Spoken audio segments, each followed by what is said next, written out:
आई, अहो हे सगळं काय?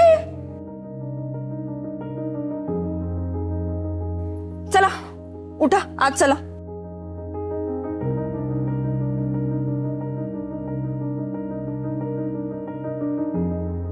ए, तुला किती वेळ सांगितलंय ग मला आई बोलायचं नाही म्हणून?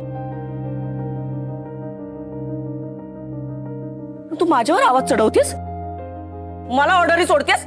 ए, कोण आहेस कोण तू? आई काय चाललंय? मी कोण आहे? मी कोण आहे? मी देशमान्यांची सून आहे. नाही नाही, तुमच्यापेक्षा लहान आहे, पण अहो मी पण देशमान्यांची सूनच आहे ना. आणि मला माझ्या सासूने सांगितलंय बाबा की सुनेने सासरची अब्रू जपायची असते. कोणालाही, हा अगदी कोणालाही अशी चव्हाट्यावर मांडू द्यायची नाही. आणि हे काय हा, तुम्ही हे जे काय करताय ना, त्याच्यामुळे घरातल्या खाजगी गोष्टी 4 लोकांना कळतायत. घरातल्या कर्त्या पुरुषाची मान खाली घातली जातीये. माझ्या सासूला कळलं ना, बारीक चिरून वाटण्यात टाकेल.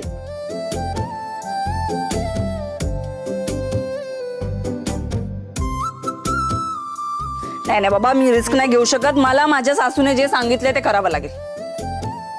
चला चला उठा उठा उठा, आज जायचं आपल्याला. चला.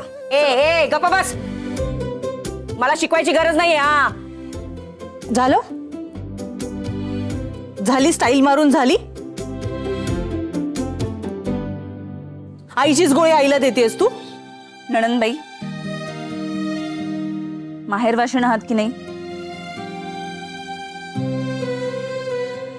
प्लीज मध्ये पडू नका, प्लीज.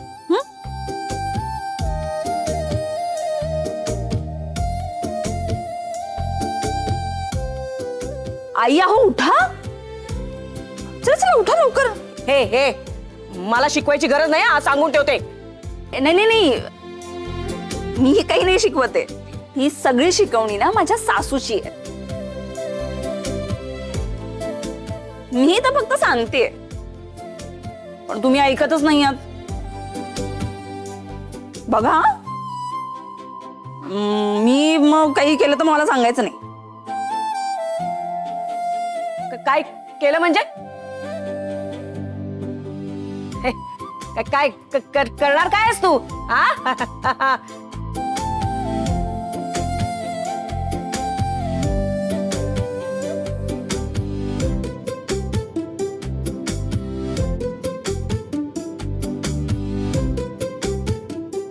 हे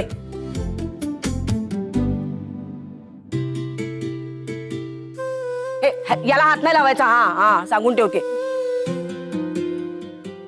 आत यायचं नाही, प्रवेश नाही तुला. नाही नाही, मला आत यायचं पण नाहीये.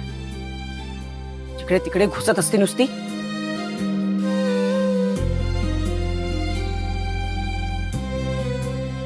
दादा, तुम्ही सगळे मला साईची सून मानता ना, मग प्लीज एक मदत कराल का? हाँ करो ना, क्यों नहीं.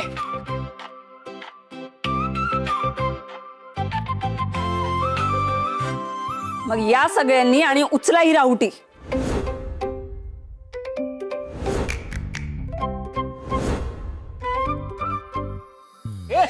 चल रे, उठा उठा. ए हात नाही लावायचा, हात नाही लावायचा. हात नाही लावायचा. मागे बसा काय. तुला कळतंय का? अरे सांग ना तिला. ती ऐकत नाहीये. नाही सांगू शकत. मी काय सांगणार आहे? सांग ना, तिची सासू चिडली आणि मला चिरून वाटण्यात टाकलं तर परत कोणी ते टेन्शन सांगितलंय? नको नको, काय नको बाई. बाबा बसा, मला सगळं कळतंय. तुम्ही दोघे ना मिळालेले आहात. मुंगराला मांजर साक्षी. अरे आता ये ना पुढे, आता थांबव ना. अरे